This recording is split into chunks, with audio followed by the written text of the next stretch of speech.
I sense a plot to destroy the Jedi.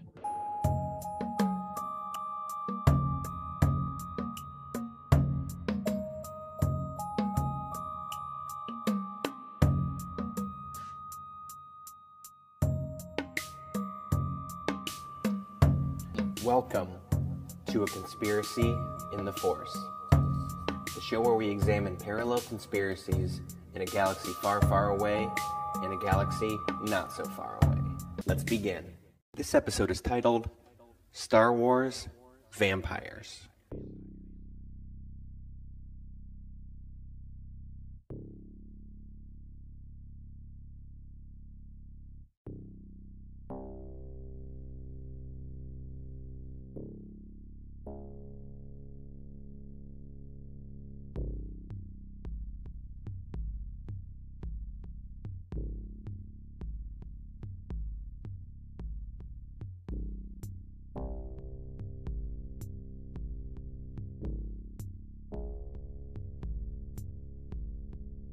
On one of my previous episodes, We Are the Bad Batch 2, we discussed the dragon monster from the series, which fed off of pure energy.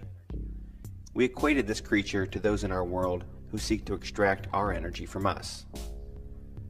Well, there was a species in Star Wars that could be more directly considered an energy monster than this dragon.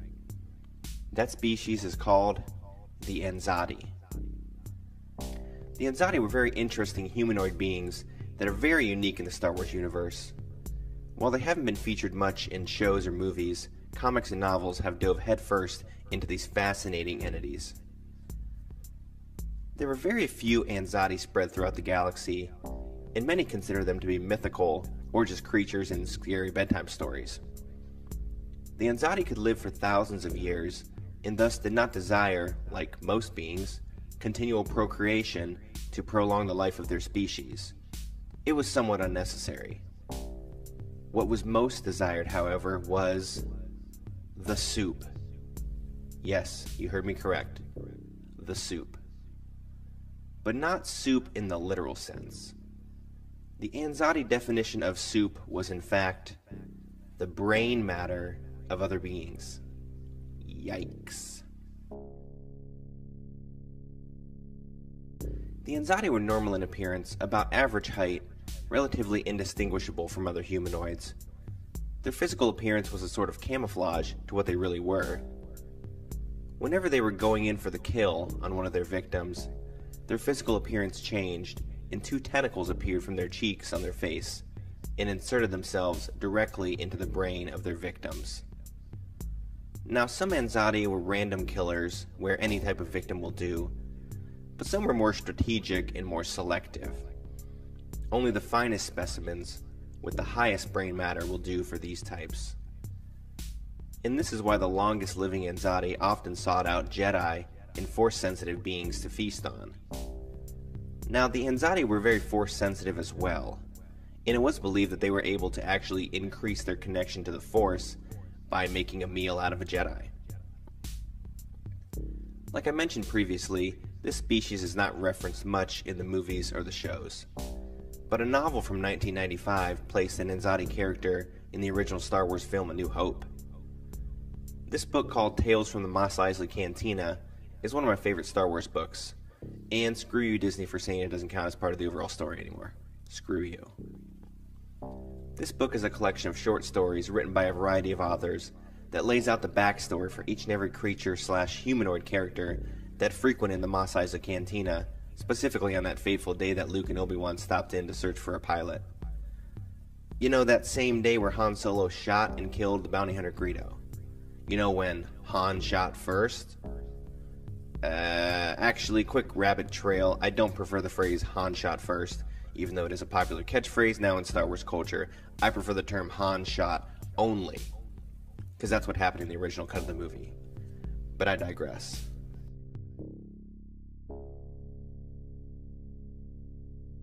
Author Jennifer Roberson wrote a short story in the Cantina book called Soup's On, The Pipe Smoker's Tale. This was the story of Danik Jericho, an Anzadi bounty hunter who was at the bar that day. In the movie, you can see this character briefly after Obi-Wan cuts off Ponda Baba's arm. He's over to the left of the incident with a distorted-looking nose, and he is smoking a pipe of some sort. This story lays out a lot of the backstory we know about this species and the character specifically. Danik Jericho lovingly refers to the brain matter soup as luck or chance, and he frequents bars and smugglers' dens because he knows that these types of individuals possess an innate ability to evade capture and use their brains to get out of tricky situations.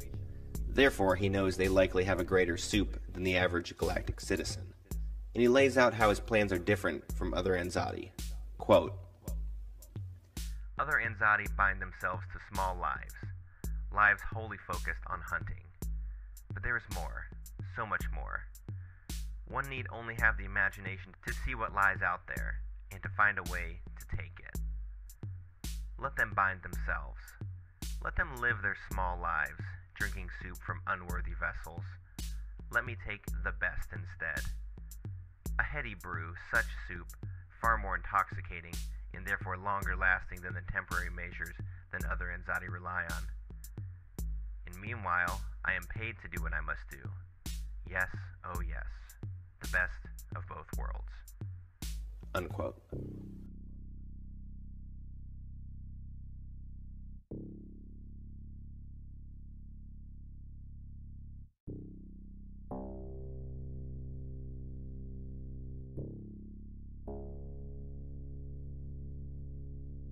Best of both worlds obviously means that it was his job to kill as a bounty hunter, and it was also his pleasure, and satisfy the cravings of his species as well. The story goes on to recount that Danik Jericho wanted to feast on the brains of Obi-Wan Kenobi in the cantina that day, but he missed his opportunity. I doubt that he really would have stood a chance against Kenobi. I mean, he literally just saw Kenobi slice some dude's arm off. So, why is this relevant in our world? Well, there are a few interesting things.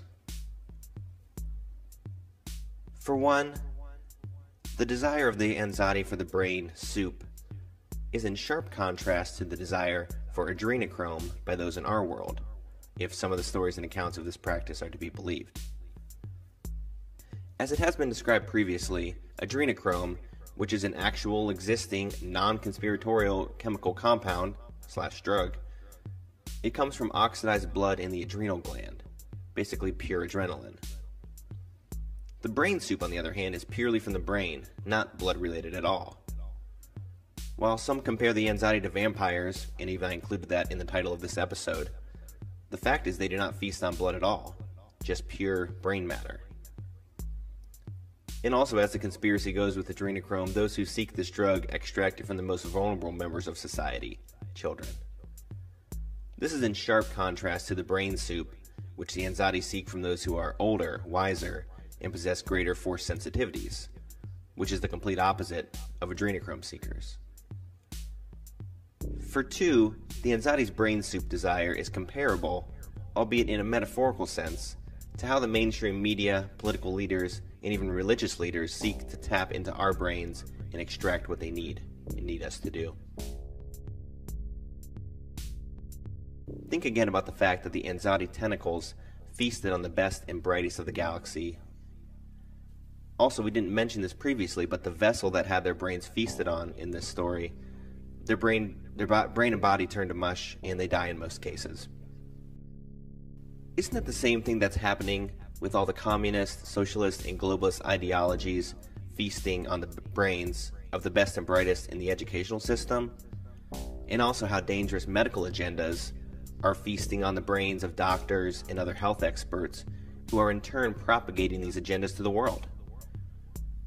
And during these past few years, we're also seeing that other average Joes who are, business professionals, VPs, corporate directors, etc., they're having their brains feasted on willingly by the powers that be as well, when they should really know better. And for three, the end goal of the Anzadi eating the brain soup is to increase their life force at the expense of others. I mean, isn't that a perfect analogy for what the leaders of this world are doing to us day in and day out? They've been running us ragged with COVID restrictions, lockdowns, and more distractions, and more BS. Meanwhile, they and their cronies are living in lavish palaces counting their money, while we can't even get on a plane without a negative COVID test. Depopulation and economic instability for us peons is real, and it is in effect a way for these elites to increase their life force. More resources for them, less for us. And not to mention the non-stop propaganda on TV and in the newspapers. Every time we react to what they want us to react to, they win. We've exerted our finite life force on things that weren't worth the exertion. In closing, don't allow your brain to become soup by the tentacles of this globalist cult. That has already happened to most of the world. We need to keep our brains as long as we can. And this cult desires our brains because we are strong and we're powerful. So just remember that. Stay strong. May the Force be with you.